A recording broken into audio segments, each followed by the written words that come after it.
Hello everyone, my name is Nicolas for gpblog.com, and today we just finished day one of test 2 in Barcelona. We were on location. As you can see, we have the Mercedes motorhome behind me. We've been in there, we've spoken to a lot of people today, so we have a couple of takeaways, so here they are, starting with number 1. So my first takeaway of today is actually a pretty sad note, is that the coronavirus, the whole outbreak of the disease, has really affected the F1 grid. Mattia Binotto, Romain Grosjean, Charles Leclerc, everyone who spoke about it, Claire Williams even, spoken very candidly about the whole subject. Of course, the Chinese Grand Prix has already been cancelled. The Vietnamese Grand Prix and even the Bahrain Grand Prix are now very uncertain, really. And Grosjean, who is the director of the GPDA, the Grand Prix Drivers Association, has admitted he's not really sat down yet with the authorities to speak about driver safety and potential health hazards and things like this, but it is definitely something that the grid is monitoring. And every single interview I've been a part of, there's been spoken about the disease. And let's move on now to my next takeaway of today, and that is that although they didn't say it was related, both AlphaTauri and Red Bull broke down twice today and completely simultaneously at exactly the same time.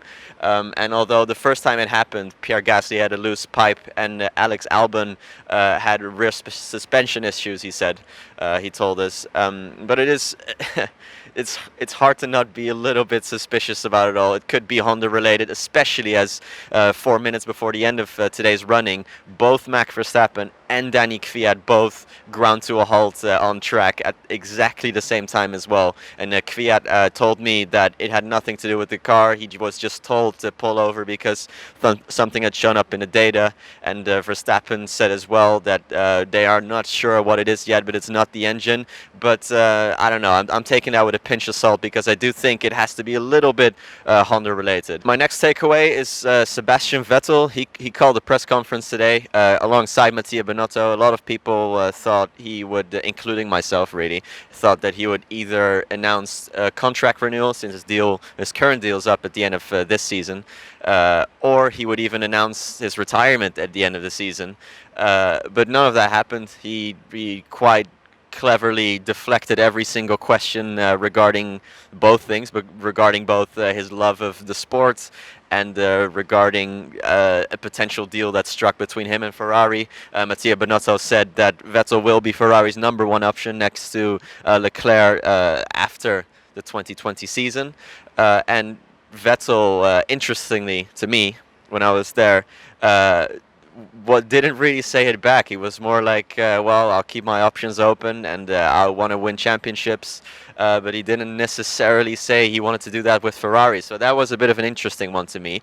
And my final takeaway is that teams still haven't really turned up the car to their full capability. Usually week 2 of testing is when they start, dialing up the engine, they start chasing lap times a bit more, but only one driver dipped into the 116s today, and he's not even on the grid. It was Robert Kubica who put on a 116.9.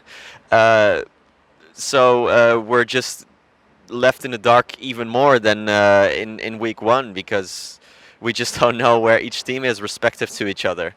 So we'll have to see in the final 2 days when teams really start to run some more qualifying modes and really start chasing lap time. But that's all we have time for now. From here, it's a late evening here in at the Circuit de Catalunya. Everyone wants to go home, and we'll be back tomorrow morning for more. But until then, it's goodbye.